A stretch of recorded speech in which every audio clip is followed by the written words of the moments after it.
Hi, boys and girls. So today I want to talk to you. Yesterday we did a T-chart and we wrote down some facts about bees and ants. So today I want to take one step further and talk about what we're going to do with that information. So we're going to practice comparing and contrasting again this week. And this time, instead of comparing and contrasting humans and ants, we're going to compare and contrast bees and ants. So I put a beginning sentence up here on my whiteboard.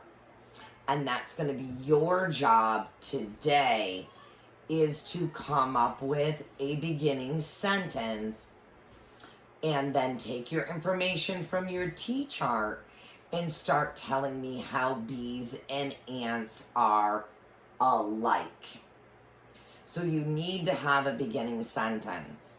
You need to be able to tell your readers what they're reading about. So in trying to make it interesting, I created a question instead of just a statement. I'm going to tell you about bees and ants. I created a question that says, did you know that bees and ants are the same in some ways and different in some ways? So that is the question that I'm posing to my readers of my compare and contrast writing. So then, after I come up with my beginning sentence, today we're going to create a paragraph using our T-chart, pardon me, of how ants and bees are similar. And we're going to make sure we put it in complete sentences and use capitals and use punctuation that's appropriate, okay? So once I have my beginning sentence, I want to refer back to my T-chart to see some of the things that are the same. So when I did my research, one of the things on my T-chart that I had that was the same between ants and bees was that they both live in social groups called colonies. So that was one of the things that they had in common, okay? So I would then start my paragraph about how they were similar with that information from my T-chart and say something like,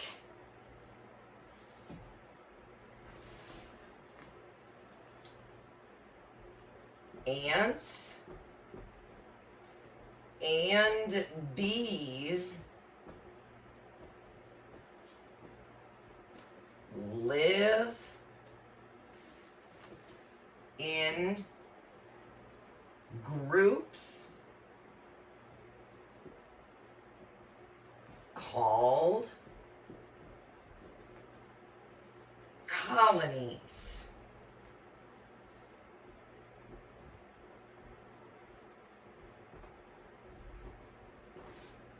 Okay, so I put that into a complete sentence. Now I'm going to give a detail about colonies, okay? I might say, and this is something that I found when I researched bees and ants too, was that ants in the colony have a job. Bees in their colonies also have a job. So I might add a detail here that talks about that. Talks about the ants and bees both having jobs in their colonies. So I might say something like, both bees and ants have jobs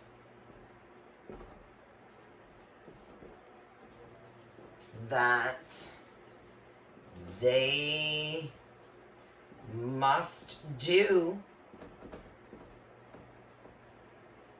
in their colonies. Oops, sorry about that. Period. Okay? So here I've started my paragraph. I have a beginning sentence that tells my readers what they're going to be reading about.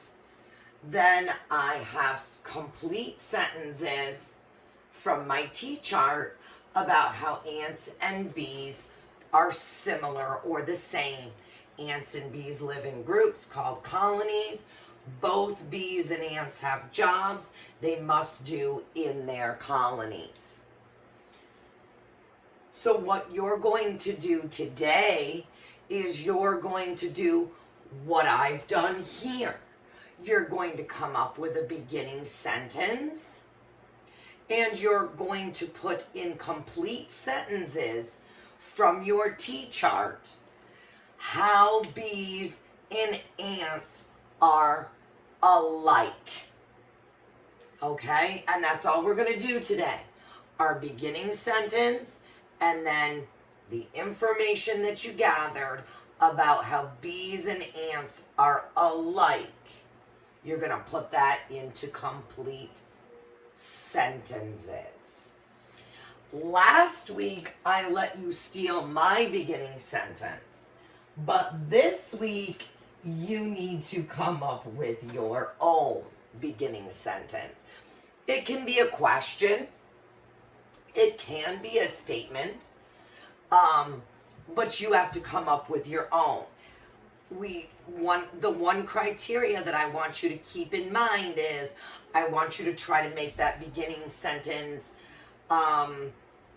something that sort of pulls the reader in, so that the reader says, oh, I really want to read more about how ants and bees are the same and different. So something that's going to draw that reader in. Not necessarily just a statement about what you're writing about, but a little bit that might draw that reader in. So that is going to be our writing assignment for today, Tuesday. So what I want you to do is I want you to go right into MobyMax Writing, where you will find bees and ants, and start writing our compare and contrast of bees and ants right in MobyMax Writing. So when I open up your MobyMax Writing today, at the end of the day, I should see a beginning sentence, and I should see the ways that ants and bees are alike. And they should be in complete sentences. And they should have periods.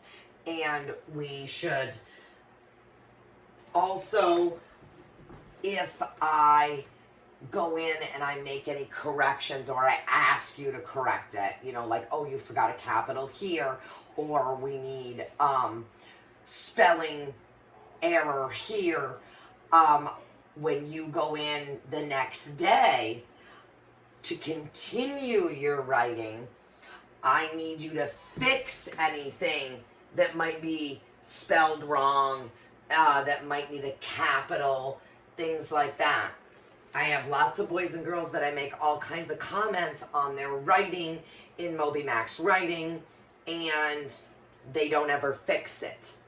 And if I comment and ask you to fix the spelling or fix the capitals or whatever, or sometimes I put a note at the bottom that says something like, great job so far, can you tell me a little bit more about, or something, or can you make sure you have an ending sentence or a beginning sentence or whatever. Boys and girls don't ever fix it. And that needs to be part of our writing as well. So again, just a recap for today. At the end of the day, when I go in to look at your writing, I should see a beginning sentence, and I should see the ways that ants and bees are similar or the same. Might you have information about living in groups and colonies? I'm sure that you will, because that's part of the information that I found. So I'm sure it's part of the information that you're going to find as well, or found yesterday. However, do I want you to copy mine exactly? No, I don't. I want it to be in your own words. Okay? So, and I want any other similarities that you found between bees and ants. I didn't put all of them up here. I just picked one. Up here as well. Well, not up here. In your writing as well. So that's what I'm going to be looking for in today's writing. If you have any questions about that, go ahead and message me right on Class Dojo. Thanks, boys and girls.